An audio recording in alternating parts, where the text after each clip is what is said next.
नमस्कार, जय हिंद विद्यार्थी मित्रांनो। पोस्ट ऑफिस जीडीएस ग्रामीण डाकसेवक भरती 2024 तर पहा विद्यार्थी मित्रांनो, ज्यांना 100% पर्सेंटेज होतं तर ते मुलं जे विद्यार्थी मित्रांनो डॉक्युमेंट व्हेरिफिकेशनला बाहेर झालेले आहे। आता 80% वाले, 90% वाले, 70% वाले जे विद्यार्थी मित्रांनो अंदर असणार आहे। ठीक आहे, तर पोस्ट ऑफिस जीडीएस ची सेकंड लिस्ट विद्यार्थी मित्रांनो कधीपर्यंत येणार आहे, कारण की भरपूर विद्यार्थ्यांचे वारंवार एकच कमेंट होते।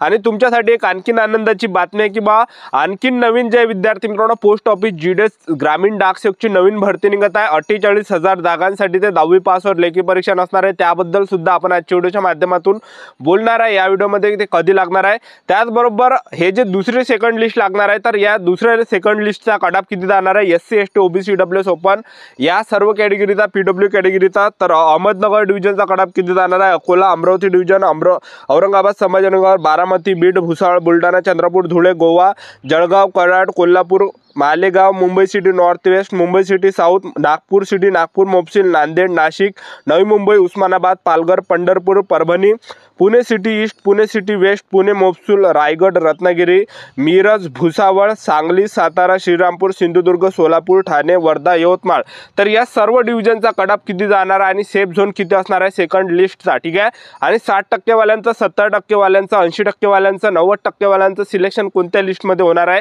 याबद्दल सुद्धा आपण आजच्या व्हिडिओच्या माध्यमातून बोलणार आहे। तर आजचा व्हिडिओ खूप महत्त्वाचा होणार आहे, व्हिडिओ शेवटपर्यंत बघा आणि व्हिडिओला आताच लाईक करा। नमस्कार विद्यार्थी मित्रांनो, माझी नोकरी कॉर्नर यूट्यूब चॅनलवर मी गोपाल अनखळे तुमचं सर्वांचं सहर्ष स्वागत करतो। तर मित्रांनो, व्हिडिओचा थंबनेल बघून तुमच्या लक्षात आलं असेल की आपला व्हिडिओ कोणत्या टॉपिकवर होणार आहे। व्हिडिओ सुरू करण्याच्या आधी आपल्या यूट्यूब चॅनलला सबस्क्राइब करा, जेणेकरून प्रत्येक भरतीचे अपडेट तुमच्यापर्यंत सर्वात आधी पोहोचेल आणि जास्त करून पोस्ट ऑफिस जीडीएस ग्रामीण डाकसेवक भरतीच्या रिलेटेड जास्त व्हिडिओ आपल्या चॅनलवर अपलोड करत असतो। ठीक आहे, तर पहा सर्वात पहिली मी तुम्हाला या ठिकाणी खुशखबरी देतो की पोस्ट ऑफिस जीडीएस ग्रामीण डाकसेवकची जी आहे विद्यार्थी मित्रांनो नवीन भरती जी आहे निघत आहे, तर हे 2025 मध्ये जानेवारी ते फेब्रुवारी महिन्यामध्ये निघणार आहे आणि जवळपास 48,000 जागांसाठी ते निघणार आहे। ठीक आहे, तर ज्यांचं सुद्धा जे विद्यार्थी मित्रांनो सिलेक्शन झालं नाही तर त्यांना खचून जायचं नाही, तुम्हाला तयार या ठिकाणी राहायचं आहे आणि फॉर्म भरताना नेक्स्ट भरतीमध्ये तुम्हाला चुकानी करायची आहे। ठीक आहे, तर आता पोस्ट ऑफिस जीडीएस ग्रामीण डाकसेवकची दुसरी लिस्ट कधी लागणार आहे असे भरपूर विद्यार्थी वारंवार एकच कमेंट होती की सर आमच्या डिव्हिजनचा कट ऑफ कधी लागणार आहे। तर पहा मी तुम्हाला सांगून देतो 15 ते 16 सप्टेंबर पर्यंत पोस्ट ऑफिस जीडीएस ग्रामीण डाकसेवकची दुसरी लिस्ट या ठिकाणी येणार आहे, तर तुम्हाला थोडं संयम या ठिकाणी ठेवायचा आहे। ठीक आहे, आणि पहिल्या लिस्टमध्ये ज्यांचं सुद्धा सिलेक्शन झालं नाही तर त्यांना खचून जायचं नाही, कारण की पहिल्या लिस्टमध्ये इमानदार मुलांचं सिलेक्शन झालं नाही तर फर्जी मुलांचं त्या लिस्टमध्ये नाव आहे आणि जवळपास महाराष्ट्रातले 3000 मुलांचं त्या लिस्टमध्ये नाव आहे आणि ते भरपूर मुले त्यामधले फर्जी आहे। ठीक आहे, आणि हे जे फर्जी मुलं ज्यांनी सुद्धा मुलांनी काय केलं की फॉर्म भरताना 100 पैकी 100 त्यांनी प्रत्येक विषयामध्ये टाकले, इंग्रजीमध्ये 100 पैकी 100, मराठीमध्ये 100 पैकी 100, सायन्समध्ये 100 पैकी 100, सोशल सायन्समध्ये 100 पैकी 100, हिंदीमध्ये 100 पैकी 100 आणि गणितमध्ये 100 पैकी 100 आणि फॉर्म भरताना त्यांनी हे जे विद्यार्थी मित्रांनो फर्जीवाडा या ठिकाणी केलेला आहे। तर डॉक्युमेंट व्हेरिफिकेशनला जे मुलं या ठिकाणी जात नाही आहे, तर ज्यांना सुद्धा 100% होते, ज्यांना सुद्धा 100% वाल्यांचं नाव होतं लिस्टमध्ये, तर ते सर्व मुलं बाहेर झाले, कारण की ते डॉक्युमेंट व्हेरिफिकेशनला जात नाही आहे, डॉक्युमेंट व्हेरिफिकेशनला मुलं जात नाही आणि मुलांचं जवळपास 11 ते 12 राज्यामधून जे विद्यार्थी मित्रांनो फक्त 20-21 मुलांचं त्या लिस्टमध्ये नाव होतं आणि त्यापैकी जे फक्त 3000 मुलांनी जे डॉक्युमेंट व्हेरिफिकेशन सक्सेसफुल केलेलं आहे। ठीक आहे, आणि अजूनही मुलांनी त्या ठिकाणी डॉक्युमेंट व्हेरिफिकेशन सक्सेसफुल केलं नाही आहे, तर फर्जीवाळा मुलांनी या ठिकाणी खूप केलेला आहे।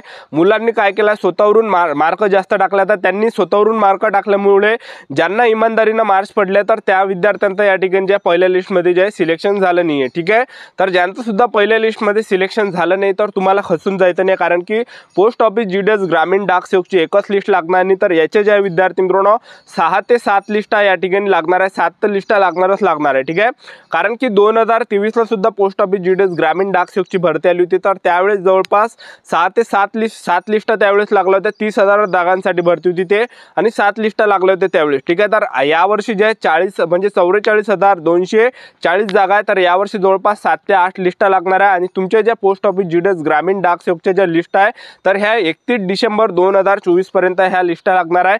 31 डिसेंबर 2024 पर्यंत हे पोस्ट ऑफिस जीडीएस ग्रामीण डाकसेवकची भरती या ठिकाणी चालणार आहे। ठीक आहे, तर तुम्हाला जे विद्यार्थी मित्रांनो संयम ठेवायचा आता ज्यांना भरपूर विद्यार्थ्यांचे वारंवार एकच कमेंट असते की सर आम्हाला 60% आहे, 70% आहे, 80% आहे, 90% आहे, आमचं सिलेक्शन कोणत्या लिस्टमध्ये होणार आहे? तर पहा मी तुम्हाला सांगतो, ज्यांना सुद्धा 60% असेल, 70% असेल, 80% असेल, 90% असेल, तर तुमचं जे सिलेक्शन आहे हे जे विद्यार्थी मित्रांनो 4थ्या लिस्टपासून ते 8व्या 7व्या लिस्टपर्यंत तुमचं सिलेक्शन होण्याचे चान्सेस आहे. मी तुम्हाला सर्व डिव्हिजनचं नाही सांगत आहे, पण काही काही डिव्हिजनमध्ये एवढा कटऑफ जाणार आहे. कारण की कसं आहे, ज्या ठिकाणी कमी अर्ध आले असेल तर नक्कीच त्या ठिकाणी विद्यार्थी मित्रांनो कटऑफ कमी जाणार आहे. ठीक आहे. आणि आता हे जे ज्या मुलांनी फर्जीवाडा केला होता ते सर्व मुलं या ठिकाणी बाहेर झाले. आता त्यांचं काही या ठिकाणी हे नाही आहे. तर आता जे विद्यार्थी मित्रांनो कटऑफ या ठिकाणी घसरणार आहे. ठीक आहे. पहिल्यापेक्षा पहिला जो हाय गेला होता कटऑफ पहिल्या लिस्टमध्ये, तर तो हाय जो कटऑफ आहे हा विद्यार्थी मित्रांनो घसरणार आहे. तर कटऑफ कितीपर्यंत जाणार आहे ह्या सर्व डिव्हिजनचा मी तुम्हाला या ठिकाणी सांगून देतो.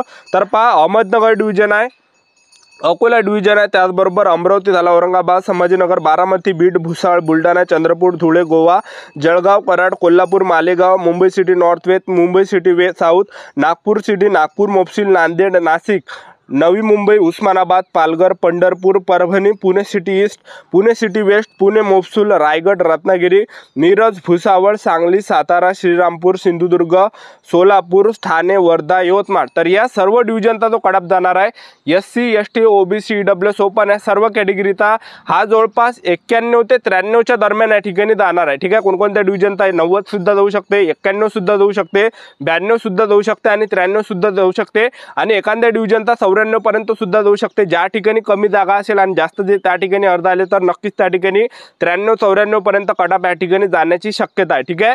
तर एवढा जे विद्यार्थी मित्रांनो सेफ झोन असणार आहे आणि 60% ज्यांना सुद्धा 60% आहे, 70% 80% आहे, तर ह्या विद्यार्थ्यांना खसून जायचं नाही. तर तुम्हाला जे संयम ठेवायचा, वाट पाहिजे. 4थ्या लिस्टमध्ये सुद्धा काही ना काही ठिकाणी होऊ शकते 60%, 70%, 80%, 90% वाल्यांचं आणि 7व्या लिस्टमध्ये सुद्धा काही ना काही चान्सेस आहे. आणि मी असं नाही सांगत की बा सर्व डिव्हिजनचा एवढा लागणार आहे, तर काही काही डिव्हिजनचाच फक्त एवढा लागणार आहे. ठीक आहे. कारण की पहा काही काही ठिकाणी कमी अर्ध आलेले आहे. ठीक आहे. आणि चंद्रपूर डिव्हिजनमध्ये जर आपण बघितलं तर भरपूर अर्ध त्या ठिकाणी आलेले आहे. 400+ जागा त्या ठिकाणी होत्या आणि मराठवाड्यापासून त्या ठिकाणी अर्ध आले, मुंबईपासून त्या ठिकाणी फॉर्म आले, कोकणपासून तिथून फॉर्म त्या ठिकाणी आलेले आहे आणि भरपूर विद्यार्थी एकच विचार करते या ठिकाणी जास्त जागा आहे आपण हे फॉर्म भरा. तर जास्त ज्यांना पर्सेंटेज आहे तर ते मुलं चंद्रपूर डिव्हिजनमध्ये घुसलेले आहे. ठीक आहे. पालघर डिव्हिजनमध्ये सुद्धा बऱ्यापैकी कमी अर्ध त्या ठिकाणी आलेले आहे. ठीक आहे. तर पालघरचा सुद्धा काही ना काही कमी जाऊ शकतो. ठीक आहे. तर असे कोणकोणते मोजके डिव्हिजन आहे त्या ठिकाणी कटऑफ कमी जाणार आहे. ठीक आहे. तर ज्या ठिकाणी कमी अर्ध आले असेल विद्यार्थी तर त्या ठिकाणी 60% वाल्यांचं, 70% वाल्यांचं, 80% वाल्यांचं आणि 90% वाल्यांचं सिलेक्शन पक्का आहे. ठीक आहे.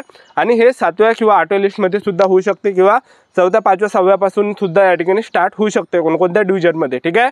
तर मी असं काय सांगत आहे, कारण की 2022ला पोस्ट ऑफिस GDSची भरती निघाली होती. तर त्यावेळेस विद्यार्थी मित्रांनो गोवा डिव्हिजनला बोटावर मोजण्याजोगते अर्ध आले होते आणि त्या ठिकाणी ओपन कॅटेगरीचा जो कटऑफ गेला होता 60 गेला होता, ST कॅटेगरीचा 55 पर्यंत गेला होता, OBC कॅटेगरीचा 60 पर्यंत कटऑफ गेला होता आणि EWS कॅटेगरीचा सुद्धा 60-62 पर्यंत गेला होता. म्हणजे एवढा कटऑफ कमी गेला होता.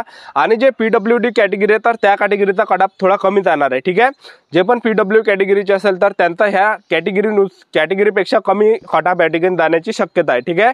तर एवढा सेफ झोन या ठिकाणी असणार आहे आणि लवकरच विद्यार्थी मित्रांनो सेकंड लिस्ट लागणार आहे. तर आपलं यूट्यूब चॅनल सबस्क्राईब करून ठेवा. वेळोवेळी अपडेट मी तुम्हाला पोस्ट ऑफिस GDS ग्रामीण डाकसेवक भरतीबद्दल देत राहणार आहे. आणि तुमचं जर यामध्ये सिलेक्शन झालं तर तुम्हाला पगार सुद्धा चांगला भेटणार आहे. ब्रँच पोस्ट मास्टरमध्ये सिलेक्शन झालं तर तुम्हाला 12,000 ते 29,000 पगार भेटणार आहे. त्याचबरोबर असिस्टंट ब्रँच पोस्ट मास्टरमध्ये सिलेक्शन झालं तर तुम्हाला 10,000 ते 25,000 पगार भेटणार आहे. आणि तुमचं जर विद्यार्थी मित्रांनो डाकसेवकमध्ये सिलेक्शन झालं तर 10,000 ते 24,000 तुम्हाला सिलेक्शन भेटणार आहे. तर चांगली सरकारी नोकरी आहे. ज्यांचं सुद्धा 7व्या लिस्टपर्यंत सिलेक्शन झालं नसेल तर त्यांना जे विद्यार्थी मित्रांनो तयार राहायचा, कारण की 2025ला जानेवारी-फेब्रुवारीमध्ये जे आहे 48,000 जागांसाठी पोस्ट ऑफिस GDSची भरती निघत आहे. तर ही होती संपूर्ण महत्त्वाची माहिती पोस्ट ऑफिस GDS ग्रामीण डाकसेवक भरतीबद्दल. आजचा व्हिडिओ आवडला असेल तर व्हिडिओला लाईक करा, शेअर करा, सबस्क्राईब करा. आजच्यासाठी इथंच थांबतो. भेटूया नेक्स्ट व्हिडिओमध्ये. जय हिंद, जय भारत.